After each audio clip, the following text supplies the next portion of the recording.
Hey guys, Devastating Magic here, and considering Hour of Devastation is the second to last small set to ever be printed in the game, until Wizards changes their mind again, which I doubt it, it's kind of unusual yet refreshing that these cards are coming out really quickly as far as spoilers go. I cannot stand the whole, here's 2 cards every 3 days or whatever, it's just so annoying. So I think this isn't like overwhelming, oh my god, now I have to read them all, what do I do? But it's also not, oh my god, just show me the cards already. I'm starting to maybe think that the ridiculous notion that Wizards actually listens to the things I say on my channel might be true, but, I mean, let's get real. So instead of covering all the spoilers, I mean, you guys can read, I thought I'd pick out the most interesting for deck building, because this channel is obviously very deck builder heavy. I, of course, always promote deck building and creativity and playing the game the way it was meant to be played. Seriously, ask the staff if things were better before net decking became huge. You actually don't have to, just listen to any interview ever. But, yeah, some of these cards you might think, oh, I've got a deck to put that in, or, oh, that'll make my current deck better. Which, yeah, that's what you're supposed to do with spoilers, pretty much, is, like, plan for something. You really don't want to scramble and have 1 week to build something. That would be bad. So the first one I want to show off is Dreamsteeler. This is just interesting because it's like devastating, but only if your opponent plays so poorly that this card can succeed. And that's how I would describe a lot of cards from the set. So very fair, nothing overtly overpowered so far, except for, well, one exception, but not in this video. So Dreamsteeler is pretty cool here. It's a 1/2 for 3. It does have Menace, though, so it's somewhat likely to not be blocked by 2 creatures, but then again, I mean, 2 toughness, you can only split 1 damage one way. But it might get past 1 creature, and there is so much removal in black right now, so if you can get them down to 1, this is virtually unblockable. So that's all very important because whenever it deals combat damage to a player, that player discards that many cards, like equal to the damage, plus Eternalize for 6, which is, you know, obviously outrageous, but if you do get to 6, you bring it out and it's a 4/4. By the way, it also has Menace. So 4/4 in Menace is no joke, so you'd almost want it to get killed, just swing away because you know it's coming back later, assuming you don't forget that it's in your graveyard. So, yeah, don't do that. Next up, Hour of Revelation. You've probably seen this. This is one of the first ones spoiled.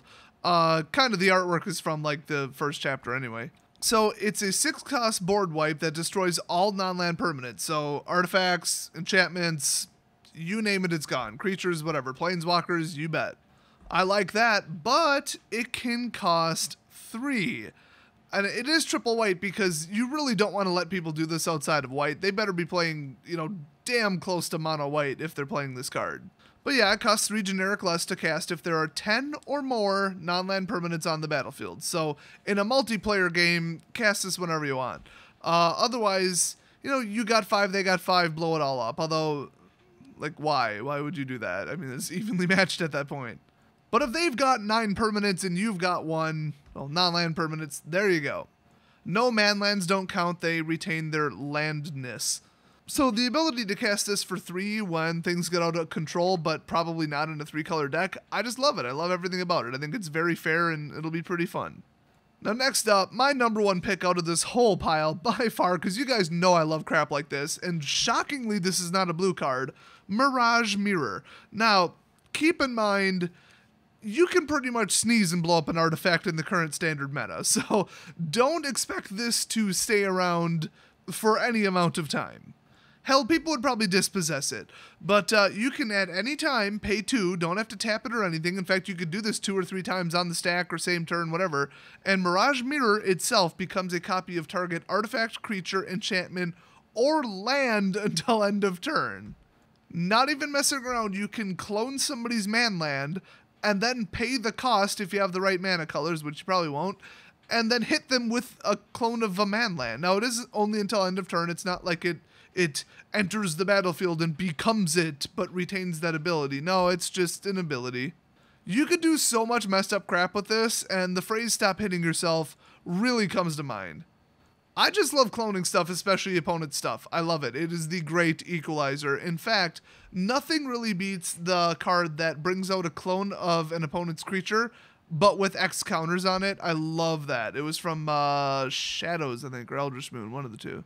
It's not that hard to find. I built a whole damn deck around it. Next up, we've got something really interesting, Oketra's Last Mercy. So apparently the 5 major gods that we know about right now are going to have a last card with last in their name. Kind of implies they're going to die, but whatever, Nicobolus is a dick, big surprise. That's what they get for letting him brainwash them. They didn't fight hard enough. Then again, their organization level and tactics made the Gatewatch look even stupider. At least they tried to destroy Nicobolus when he attacked, and had a plan and had a shield and worked together and actually knew what the hell they were doing. So Mittens the Kitten here says that your life total becomes equal to your starting life total. Pretty damn nice in Commander. This is going straight into my deck. Lands you control don't untap during your next untap step. So if they're slowly chipping away at you with like Obnix's Emblem or something stupid, yeah, reset it to 20. You're probably not going to take, like if you're at 2, you're probably not going to take 18 damage next turn just because you can't use your lands. So very appropriate, but very severe consequences. And once again, double white because it is so totally a white ability. I have no problem with using that, coercion in the spells to force people to run mono. In fact, the only thing wrong with my Stalin Steamroll deck is the sheer volume of double black and double blue spells. It makes the mana base feel completely unpredictable and unusable. You just will not have the colors you need a certain portion of the time. There's no two ways about it. So that's the consequences of that. Next up, oh, you knew this was coming. Pride Sovereign, 3-cost creature, cat. More like a lion, but hey, whatever, it's a cat. So Pride Sovereign gets +1/+1 for each other cat you control. Oh my god. Now the only problem is that stupid blue enchantment that just ruins everything, but there's only 4 of it in your deck. It's never really going to take off, but it makes the entire rest of your deck into cats. But if you're building a cat tribal, you probably just throw cats in it. So unfortunately, the cat flickerer is now illegal. You can't use it even responsibly in a safe and reasonable way. Thanks, Infinite Combo players, for ruining it for everybody. So we're 1 cat down, but whatever. Now the cool thing is he himself is just a damn good card. I mean, this would be like a first draft pick easy. Not only is he single green with 2 generic, which makes him very castable, if you pay 1 white and tap him, create 2 1/1 white cat creature tokens with lifelink. So never underestimate a 1/1 with lifelink, and now you've got 2 of them. That is going to do good things in the game. I mean, that can prevent an entire swing, even with like 5/5s, because people know it will be a net gain or really close to even. I absolutely love that, and he would automatically get +2 bigger, but then he's tapped and he won't be able to block. So here's the thing, though. It says Exert Pride Sovereign. That's not a thing. That's not proper anything. You'll see what I mean when I say it should be phrased Pride Sovereign becomes exerted. I mean, you guys know where I'm going with this. To exert a creature, it has to have an exert ability, and it's triggered, or the decision itself is triggered, I should say, when it is declared as an attacker. That is the only time you can use exert, is when it's an attacker. So you can't just tap it and say, oh, exert him. But if you want it to not untap for a turn, you have to just say it becomes exerted, because then, okay, it skips the next untap step. So they really don't even know how to phrase their own cards. That is absolutely pathetic. I cannot believe nobody caught that. I caught that within about 2 seconds. I mean, it's like saying tap attack with Pride Sovereign. Well, it's not the attack phase, and that it doesn't make sense. Now, becomes attacking, okay, that's a state. You can be an attacking creature. It's a description. So anyway, moving on to some non-English crap that Wizards probably should have leaked in English, but they're trying to seem multicultural and just like a bunch of hipster douchebags. Terrenos de los Carano... I don't freaking care. Scavenger grounds. That's what it is. It in itself is a desert. That's kind of cool. It's a rare, and it's a land. Unfortunately, it's not very good. So it taps for colorless, and then if you pay 2 and sacrifice a desert, so itself or another desert, exile all cards from all graveyards. So total waste of a rare slot, total waste of a rare land. Pretty pointless, pretty useless. Here's why. There's another card that's better. Crook of Condemnation, it's an artifact. Strangely not an equipment or a weapon. Very strange. You cast it out for 2, and then if you pay 1 and tap it, exile target card from a graveyard. You can do that right away. That's kind of cool. I mean, if they're trying to resurrect an Eldrazi, now they're not. There's also a black card that does something very similar. So then if you pay 1 and just straight up exile it, you can exile all cards from all graveyards. Much, much, much simpler, much more straightforward, doesn't require you to run those god-awful deserts that come in tapped. I would just use this, but then again, I mean, if you're going to sideboard in something that just destroys a graveyard, like they're running suicide levels of Delirium and you can't let Delirium go off, I would probably throw in both, I guess. I mean, whatever. So they finally put in Graveyard Clearing to deal with Delirium. It's about time. I mean, there were Graveyard Clearers in Amonkhet. Nobody honestly even really had to run them, though. Next up, a card that I always classify as a great equalizer. This is like Blood Moon on steroids right here. This shuts down so many stupid popular decks, and it's in one of my favorite colors. I love it. Anytime you can take a overpowered, overboosted, overpushed, overhyped meta pile of garbage and just take a dump all over it and don't let them even touch their stupid mechanics, it's a good thing. Well, I present to you Solemnity, one of the best rares in the whole set by far. It's an enchantment, good luck blowing it up. Players can't get counters.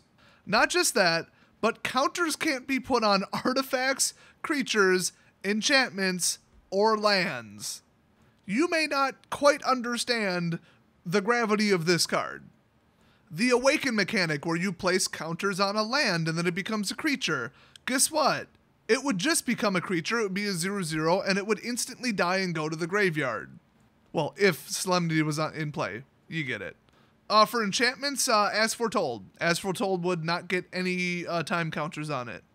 I'm sure there's another example, but that's the only one I know. Creatures. Good. No more Winding Constrictor crap. I am so sick of that freaking deck. Winding Constrictor should have either been banned or never printed. I vote for never printed. They knew damn well how popular Hardened Scales was, and they made it an attacking creature, basically. Like, that's even worse. I mean, yeah, it gets disrupted heavily by control, but oh no, now I don't get double the counters. I just get some counters, and my creatures are still too big to deal with. I mean, the deck plays around it. Well, not no more it doesn't, because they can't get any kind of counters. Not double, not some, not half, not any. Counters can't be put on artifacts. Oh, you mean like brick counters? Oh, you mean like when Walking Ballista, quote, enters the battlefield with blah blah blah counters on it? Yeah, no it doesn't. It enters the battlefield and drops dead. Screw that card. I hate that damn Ballista. Oh, players can't get counters? Okay, let's leave standard for a second. You guys know damn well where I'm going with this. No more in fact. You don't just have to shut down their stupid combo and have them flip the table and run off crying because you killed their 11/11 Ink Moth or whatever the hell. Now you can just play this and shut them down, because now nobody's getting a poison counter. Rest in peace, miserable people who play Infact and the deck itself. I hate Infact! Now, as long as one of the colors in your modern deck is white, which is not as prevalent as you might think, that's it. You're good. Solemnity. Done. This is going to be such an expensive card, with the exception of the fact that nobody in their right mind would mainboard this. So, sideboard cards, they kind of have an invisible price cap on them. I just don't see this exceeding like 10, but I don't know. I mean, this shuts down a lot of stuff. Now, this actually, unfortunately, makes Undying decks virtually impossible to beat. I think it actually makes Kitchen Finks worse, so it gives them another combo. That deck is now like an 8-8-8 combo deck, or 8-12-8, or 12-12-8 or something. Yeah, they need to do something about that. They just need to ban Kitchen Finks. It's such a garbage card. Now, the flavor text on this I don't really get. The arrival of the God Pharaoh marked a betrayal of both gods and mortals. Not really. The whole I'm coming back and then, oh, he arrived. Literally the only thing he didn't lie about. So I don't know if I would call specifically the arrival of the God Pharaoh a betrayal. Pretty much everything else, I don't know. I guess they didn't really think that one through too hard. It just sounded all flowery and poetic, so they put it on a card. At least they spelled it correctly. At least the punctuation of the spelling is correct. And finally, we've got Inteligencia de Enjambre. Y también tengo hambre. It's an encantamiento. And it says, whenever you cast an instant or sorcery spell, you may copy that spell. You may choose new targets for the copy. I mean, it costs 7. You really think it's going to go in a modern deck? Probably not. You split all your spells, that's cool. Single blue, that's cool. It's playable if you're playing a mana ramp deck, but, you know, it's one of those take it or leave it, oh, there was room in the deck kind of cards. I don't think it'll be that powerful. Well, okay, it's that powerful, but I mean popular. Pero, there is one little problem with it. 3 words, part the water veil. Yeah, now you get 2 turns, and that's already in like a ramp up, super ramp deck. So yeah, we'll probably see this card. I don't think it's going to go above like $2, but people will play it. I like cloning other people's permanents, I like cloning my own permanents, and I love cloning spells. I just love cloning. Así que dime lo que piensas en la sección de comentarios de abajo y vaya con Dios. Yes, I know the card was Portuguese. I speak Spanish. I don't care. They're close enough. Thanks for watching, and I'll see you guys video próxima.